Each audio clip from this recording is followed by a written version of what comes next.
Namaskar, I'm Ashok Vyas and welcome to this special edition of Wide Angle with Ashok Vyas. Today, I'm delighted and excited to be introducing someone who is at a vantage point where you see how the world is unfolding with all the technological innovations and the technology, call it artificial intelligence, or how data is streamlined to make it useful. And there are many innovative accomplishments associated with the CEO and founder of Ranial Systems. Prasenjit Bhadra joins me today. Namaste, welcome. Sure, thanks for having me, Ashok. So first of all, let me express my joy on learning that you have a lot of patents to your name. And if we look at your journey, you came of course from India, and what were the dreams with which you were growing as a child? Well, interesting. So what happened is I come from a suburb area from Calcutta, and then in and around Calcutta, and then studied in a Ramakrishna mission. I had a pretty good schooling, followed by St. Xavier's College. So I have been getting, these days we have access to internet, but then those days we had a very little exposure to internet. However, the English movies, right, Stephen Spielberg and others, used to excite me a lot. We used to think that how the next generation age is going to just use the eye retina technologies and other fascinating warfare to make this world like a world that we would be living tomorrow.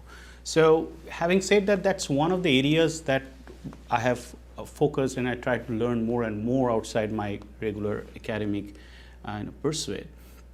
And at the same time, the next aspect of a life which has really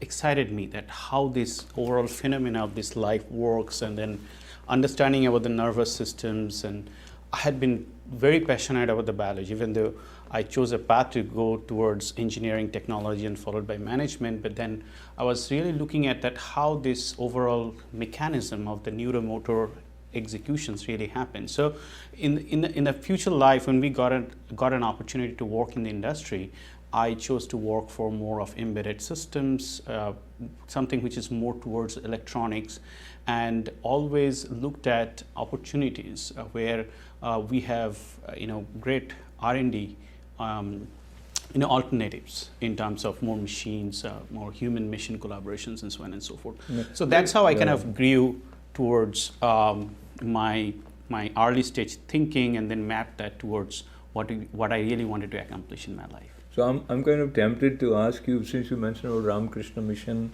and so there is a spiritual understanding of life, and then you talked about biology, and then this electronic or technology. So as an inquisitive mind that you have, persistent, passionate, and almost always ready to absorb knowledge as well as add from your own thinking. So how spirituality as well as this technology, the way we see it, where we'll come to artificial intelligence, they for you have some balance, or they have their own separate tracks? I think that's a very interesting question. I think it's a very broader perspective that you brought in. So one of the things is basically the principle of life, and the philosophies that we have inherited through our education, given us an interesting dimension towards looking at things in a different way, right? When we are talking about an artificial intelligence and then Internet of Things, it's all about connecting things together. But then the important part is that your spiritual thinking, your inquisitiveness to learn new things, your value systems, all of these are actually building that personality, that perception, right? And that perception later on translates into what you are trying to accomplish in your life. Having said that, if you look at the aspect of cognitive IoT and cognitive intelligence and all these interesting technologies that we're talking about, we're also trying to build a perception that is in a mission-friendly way, right? So the things that would basically be able to learn and adhere things and then deliver something more meaningful to the target audience, to the stakeholders, to the users of those technologies. Wonderful. And now let me read a few lines from introduction of Ranial Systems, the company that you have founded and you are CEO of. So it is cognitive IoT platforms to implement automated operations. Let's hear it again.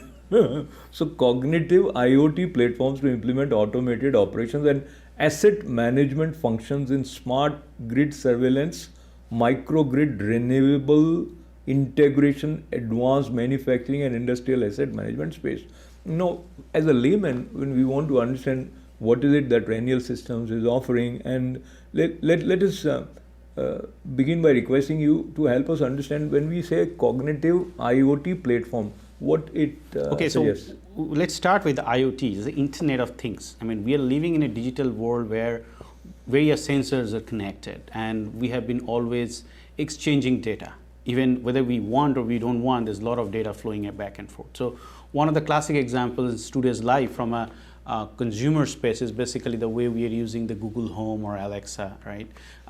Then if you go in a typical or a more sophisticated healthcare, infrastructure, if you go to hospitals, then you will see a lot of sensors are actually monitoring the patient health conditions and so on and so forth. So these are like very standard consumer space, I would say, and of course your mobile phone, because it's also capturing data. You're talking about self-driving car. So we are heading towards a world wherein everything is connected to everything, and then it's connected to the internet, and thereby it's able to exchange information and deliver certain operational intelligence, right? So that's what is about the Internet of Things. When we are talking about a cognitive Internet of Things, we are saying that, hey, we have realized somehow how we are able to connect all these equipments, devices, especially on an enterprise side. If you look at all these,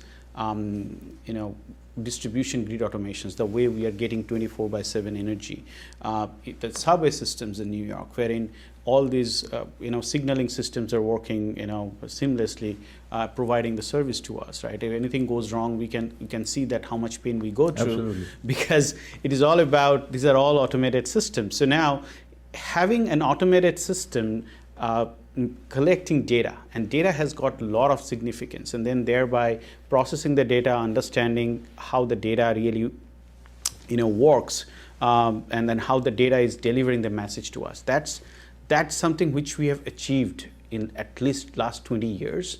We have grown our digital footprint in a scale because of the rapid evolution of internet. 3G followed by 4G. Now we are talking about 5G, 6G. So we have really achieved that. But now we are heading towards a world where the equipments and the sensors which are collecting the data would also have certain abilities to understand the data. So we would like to simulate their perception, their ability to understand what's really going on, so that they can take an action at the point where the data has been collected, rather than this has been pushed to a distant infrastructure or a cloud system or whatnot, and thereby we are doing certain due diligence. So literally putting the human perception, human cognition into the system is something that we are trying to deliver as part of the next generation evolution. Prasenjit, I must admit that when you speak, one feels that there is a knowledge with light that is flowing, which is not easy to comprehend for a common man. At the same time, it is a fascinating world out there, and the tracks that you have hinted about how data, and you mentioned about surveillance or seamless working of subway system, etc. So many of these things were already existing before you came on the scene. So let me also mention that you have published many research papers.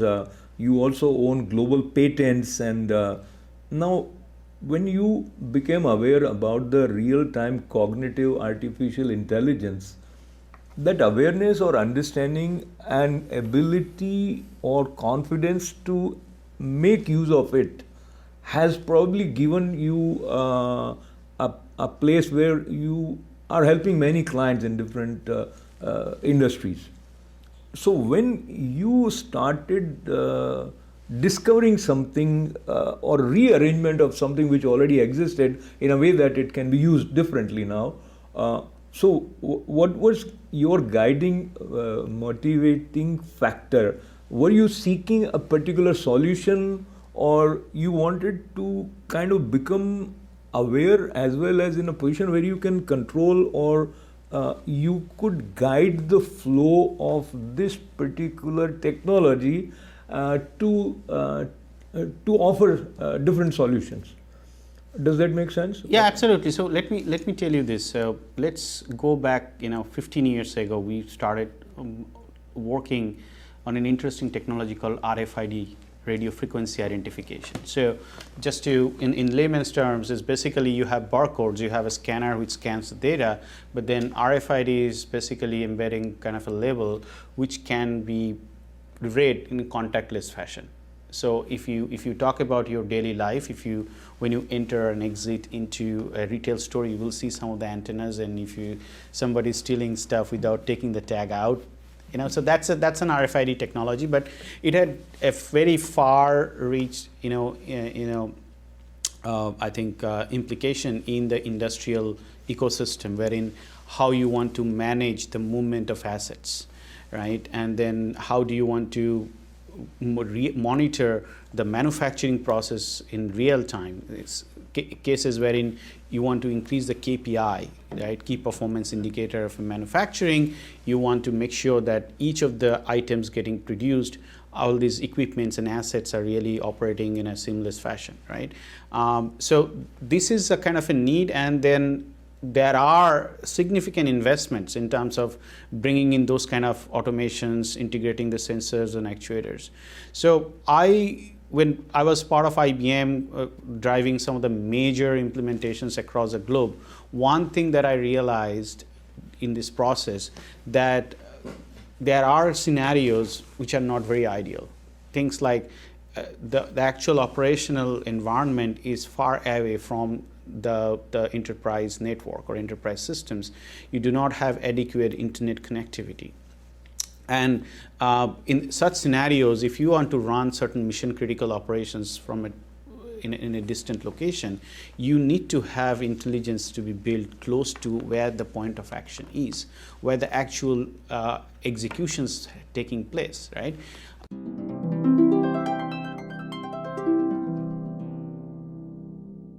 But then if you look at the usual trend of how this Internet of Things is built, is basically sensors connected to the physical environment. They capture the data. Yes, those data has got a lot of meaning, and that data been sent in a distant cloud or a centralized server, and then server is processing the data. But then there are many such use cases wherein you want to take an action the moment you really see certain anomaly happening, certain unusual patterns in the operations, in the data that you are collecting. So that way you are able to deliver better value, avoid any catastrophic failure. And look at things that's happening with this cybersecurity. I mean, all of us are hearing about infrastructures are getting attacked by malwares and ransomwares and so on and so forth. So in such scenarios, as we are basically making equipments and assets available, and this kind of the legacy systems are becoming more vulnerable in the actual execution environment. So in such scenarios, you need to have intelligence that can really figure out or address this issue right at the point where this injection is happening and take an immediate action. So we are literally saying that this is very important, and this is the right time as we are expanding our digital footprint, as we are connecting and playing and dealing with the sensors more and more. We need to make sure that we bring this intelligence close to the edge, and that's what we talk about, edge computing and cognitive intelligence to be built onto the edge of the network. So when you are flying, sometimes you feel that how the aeroplane is functioning, you don't know, but you are enjoying reaching from point A to point B. Similarly, what Prasenjit is sharing, these are internal intricacies of how everything is playing out for us. in terms of taking advantage, being the end users, and the data is so important, as you mentioned. It is probably designing so many things for us in unprecedented way, and this high performance computing is the key to solution in almost every field. And when you combine advanced edge computing with real time process intelligence, it is like magical. It is fascinating, and you are seeing it from a different point of view, as if you are sitting towards that side of the counter. And if we want to understand something more from you in terms of what you have done so far through Ranial systems, which makes you feel proud, because there are some issues concerning everyone anywhere in the world which are also your concern, and through Ranial systems you are extending potentially important solutions in some fields like large scale green initiatives, etc. So share with us about your vision and where you have arrived in such a short span of time. Okay, sure. So if you look at our journey in the IT evolution, and also in the world of emerging technologies, we have figured out the way we could literally capture a lot of information, a lot of data, and then we can store the data. We can create, gain meaningful insights out of the data. So that's all about artificial intelligence, right?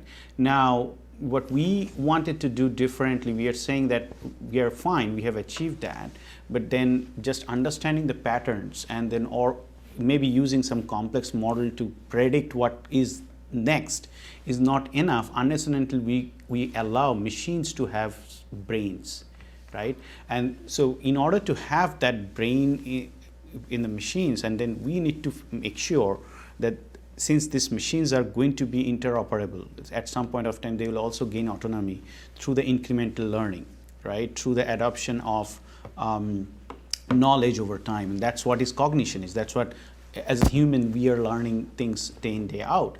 Now, if we are talking about a central nervous system which is managing all of these, would also be able to very responsive towards processing and executing this information much faster, and that's where the high performance computing come into the picture. So everything that we are trying to accomplish is basically making it more real time, more time sensitive, bringing in situational awareness, rather than building a system, and the system that what we have accomplished in terms of capturing information and then figure out what could be the next challenge or opportunity to deal with the ecosystem we are living in. Yes. So that's very critical from an enterprise perspective. Also, this is going to be coming into the human life. And coming to your next question, that what are the challenges and opportunities we are seeing as an individual? See, the thing is, this is probably not within our boundary of execution, because when we look at technology and innovation, we always try to look at the positive side of it, but then definitely there might be certain concerns in terms of privacy and in terms of security of data come into the picture, and that's something which we cannot avoid.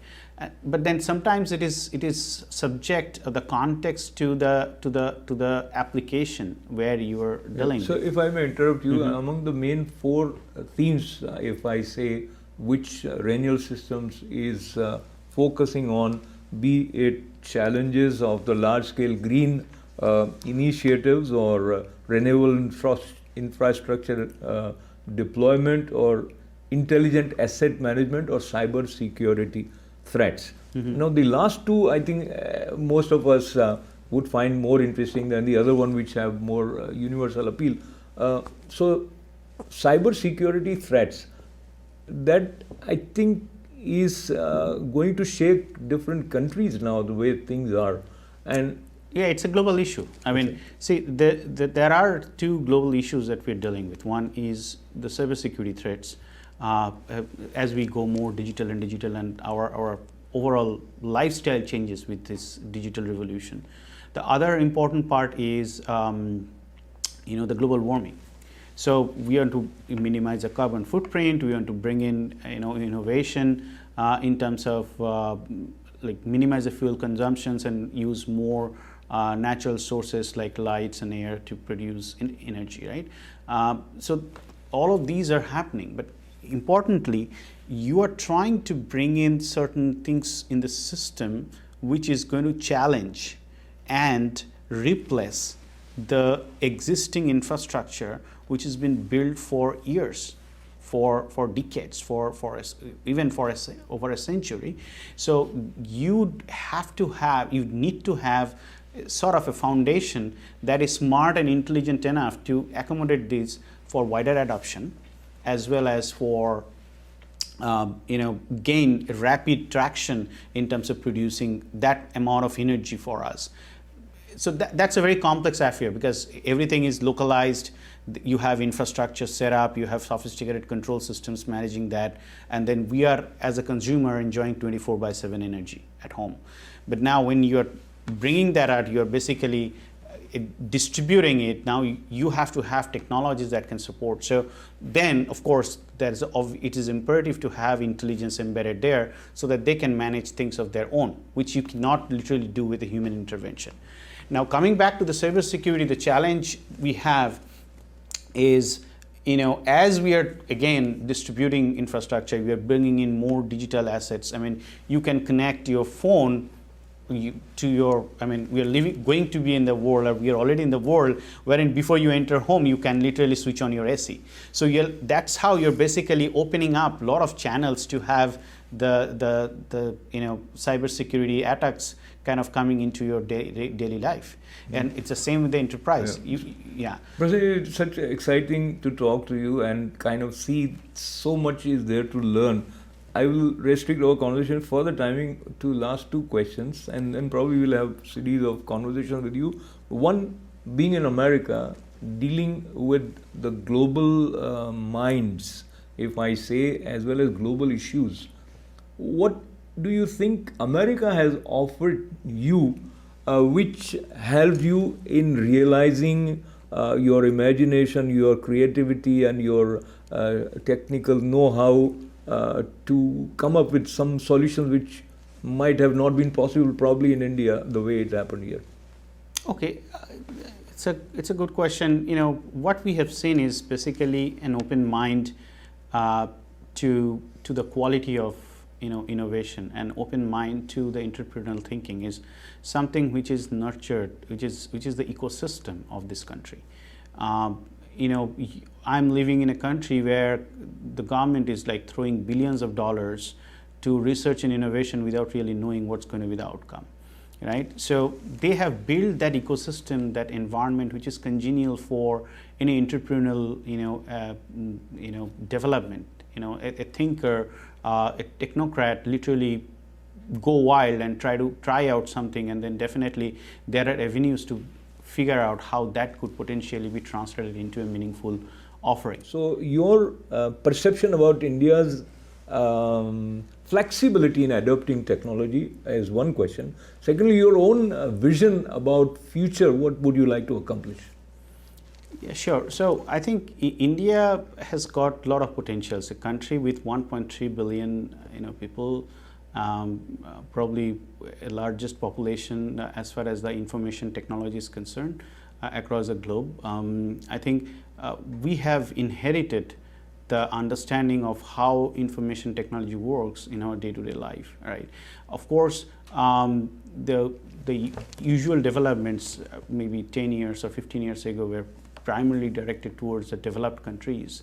But then we realize certain things that we have built over a period of time is also becoming much more applicable within our ecosystem, our lifestyle, right? So when I look back and if I connect dots, what we have seen at the time when we are working, we are merely creating solutions for others. I think at today's date, those are becoming pretty much same. Like if there is a solution built for any of the developed countries, would definitely have sort of a application or usage within the Indian context. As we build technologies and innovation, at some point it becomes very specific to a problem and in environment and ambience. So how do we basically make it more global? And that is the critical aspect of our vision, that we want to bring in that technology which will have a global, appeal. So problem with the global warming and cybersecurity, which is not confined to US or China or India or African countries. So we have to make sure technology that we're building would definitely have its own space depending on the readiness and the environmental needs of that particular country. We feel proud of having such Indian Americans working on the global scene with a lot of patents to his credit, as well as contribution to the technological field through his research papers. And as they say, sky is the limit. He aspires to offer solutions which are relevant for everyone, and they can be tailored as per specific needs of different countries. So once again, congratulations to you for what you have accomplished so far, and wishing lots and lots of success in all your endeavors. Thanks for being Thank you. Thanks for having me again. Once again, thanking Prasenjit Bhadra, CEO and founder of Ranial Systems. And thanks to all of you for being a part of this conversation. This is Ashok Vyas. Namaste.